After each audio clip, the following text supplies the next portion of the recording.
Monsieur le maire, donc 7 ans après votre départ, euh, beaucoup de choses ont été faites, c'est vrai, par vous et l'équipe qui était avec vous. Aujourd'hui, celui qui vous a succédé à la tête de la commune est en train de mettre Saint-Louis en chantier. Au moment où justement sa légalité pose problème, puisque son mandat est fini depuis 2019. Alors, quel regard portez-vous par rapport à ce que vous aviez déjà fait et ce qui est en train d'être fait actuellement par votre successeur?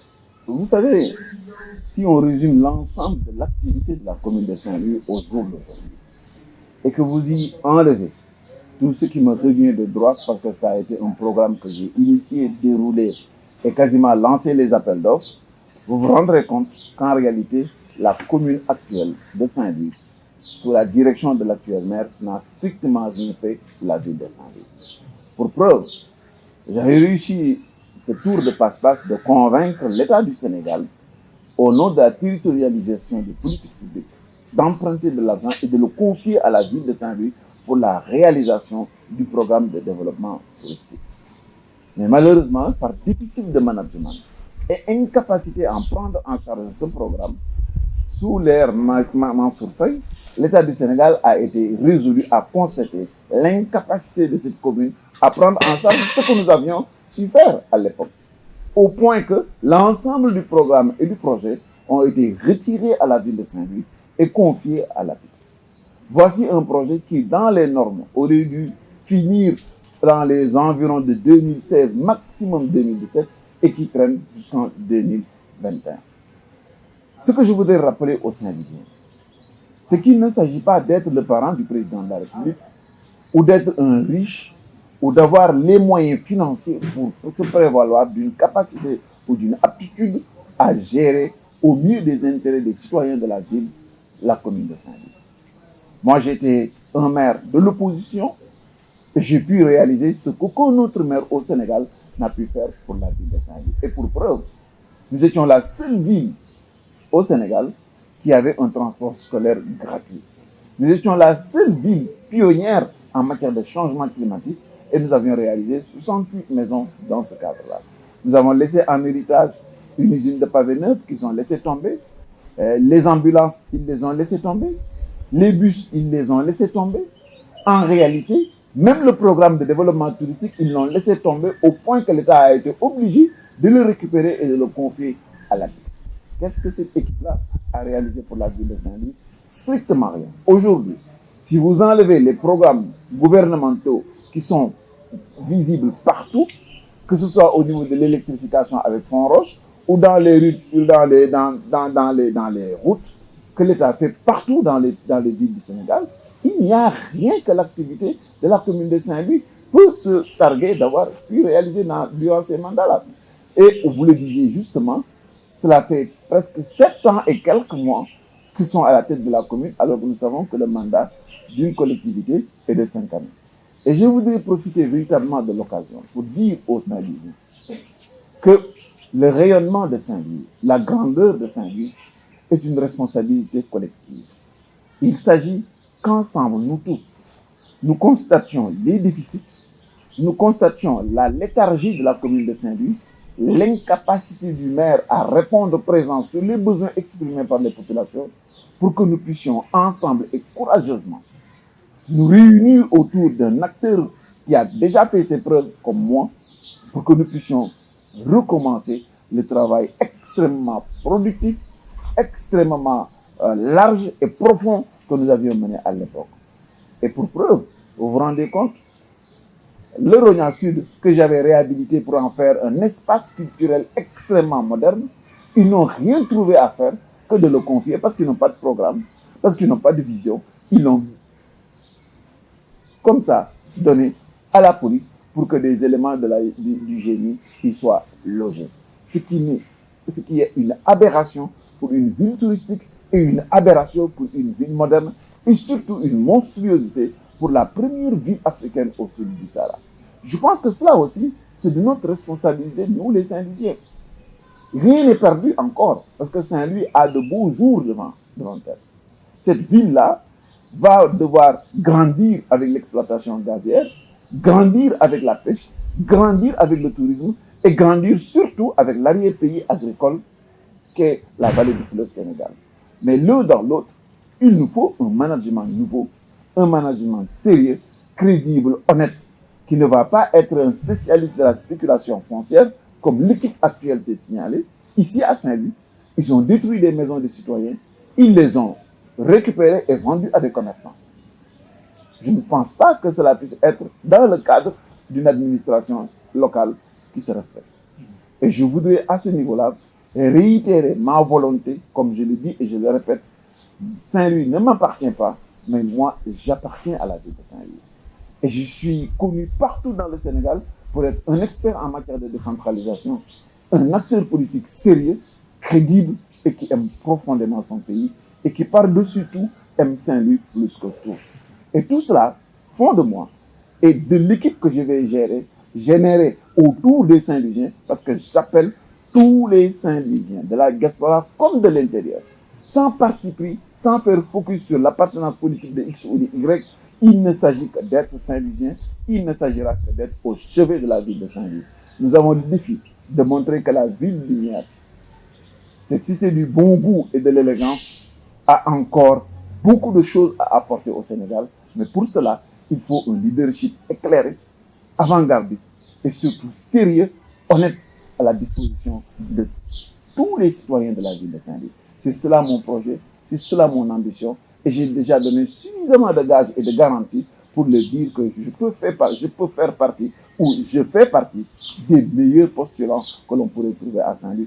Alors j'appelle mes amis, frères et sœurs de Saint-Louis à se joindre à moi pour qu'ensemble, nous donnions encore une chance à notre pays. Vous êtes conscient que Saint-Louis est en pleine mutation. Ce n'est pas l'œuvre de la commune, mais Saint-Louis est en train de bouger. Vous l'avez dit tout à l'heure, qu'il y a peut-être les prémices de l'exploitation du gaz. Deux sujets d'actualité, justement.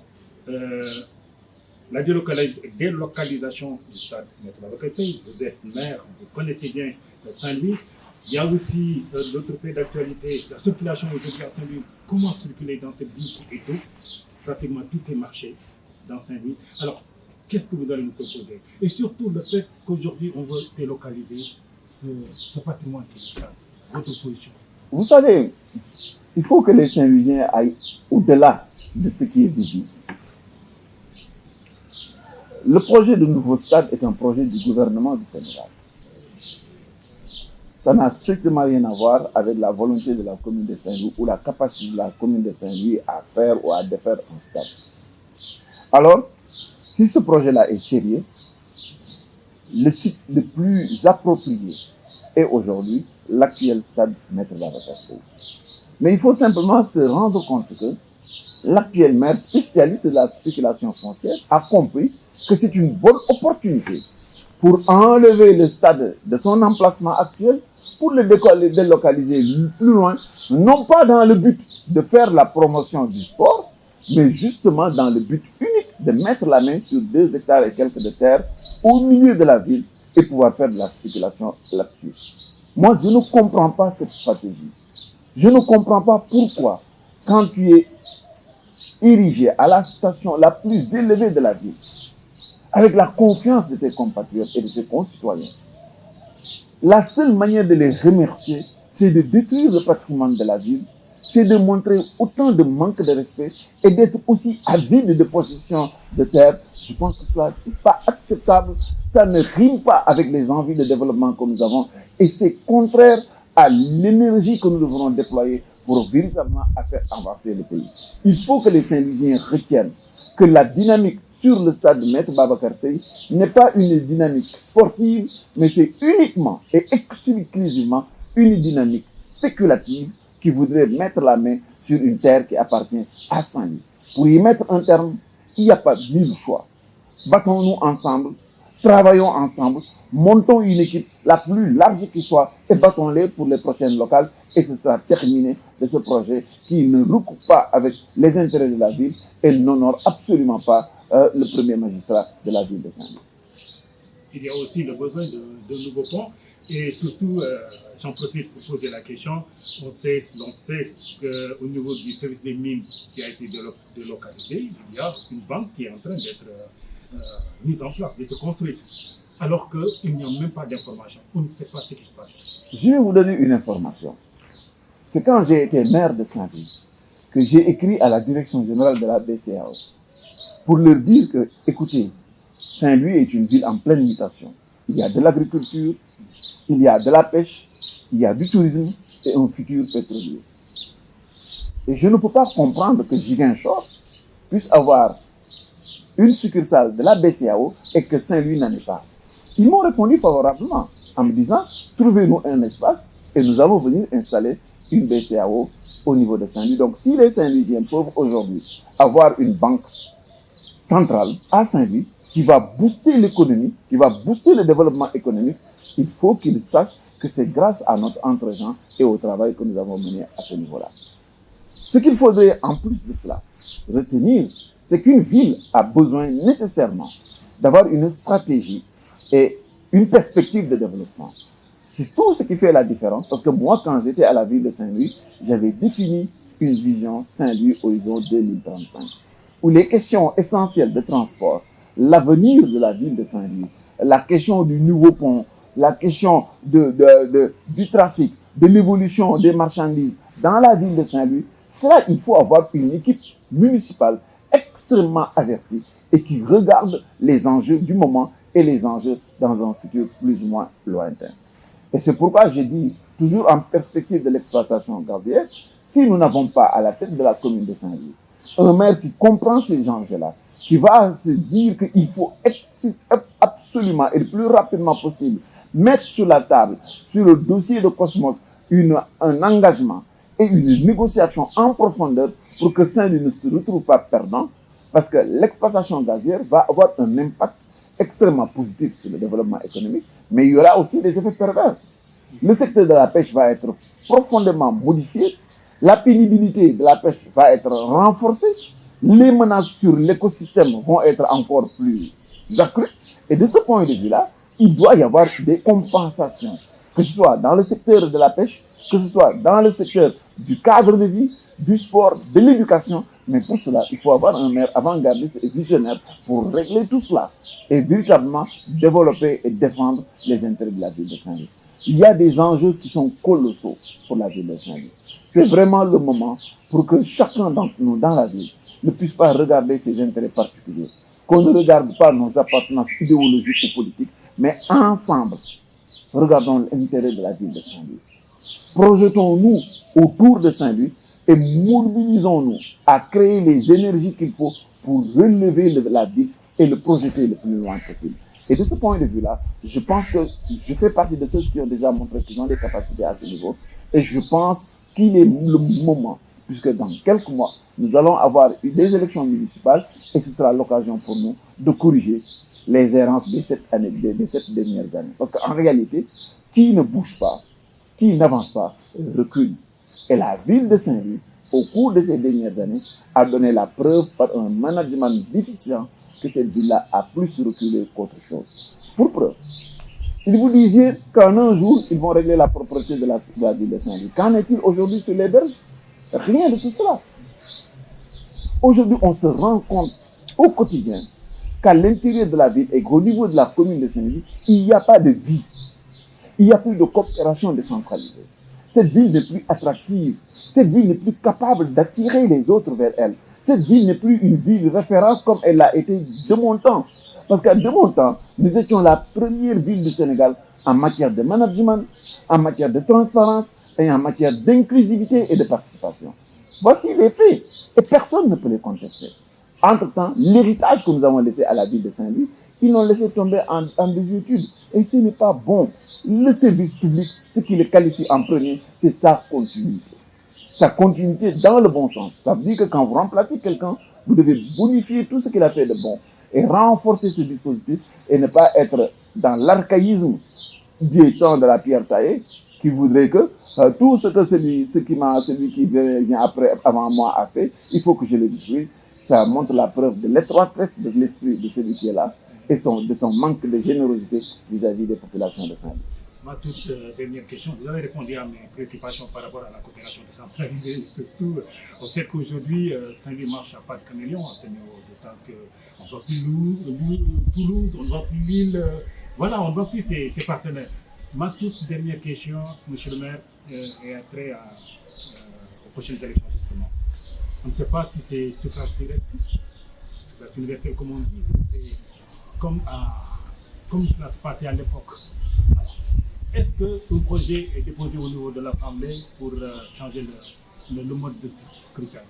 Pas encore. On n'en sait rien. Ça montre l'instabilité de notre système politique et de notre système électoral. Croyez-vous qu'il soit sérieux dans un pays, une vieille démocratie comme le Sénégal, que l'on puisse aborder des élections aussi importantes que les locales et qu'on ne sache pas par quel bout on va être pris? Ça, c'est un problème. Ce sont ces ensembles de dysfonctionnements qui me fondent à insister pour que les populations de Saint-Louis et du Sénégal, partout, que nous nous mobilisions pour mettre un terme à ces dérives. Je me souviens encore quand il disait, pour travailler pour Saint-Louis, il faut être à côté du président de la République, etc., etc. Et encore, ils ramènent cette même rengaine-là. Ils oublient en même temps que ce président de la République, que son délai max, c'est 2024. Et après 2024, qu'est-ce qu'on va faire? Si être avec le président de la République était utile, Mansour Faye aurait pu faire quelque chose dans la ville de Saint-Louis. Mais c'est rien tous les matins, rien tous les après-midi et rien tous les soirs. Ce qui veut dire que ce qu'il faut pour être maire de Saint-Louis, c'est avoir de l'énergie, du cœur, de la disponibilité et une bonne stratégie et un carnet d'adresses qu'il faut pour pouvoir véritablement utiliser les énergies locales, les propulser et en même temps inciter les populations à accompagner les processus pour que Saint-Louis puisse être une ville phare pour le Sénégal, mais une ville leader pour l'Afrique globalement. Merci Chamba Magué, merci de nous avoir si bien reçus chez vous. Kibaro TV et ses partenaires vous remercient vivement. Bonne soirée. Merci.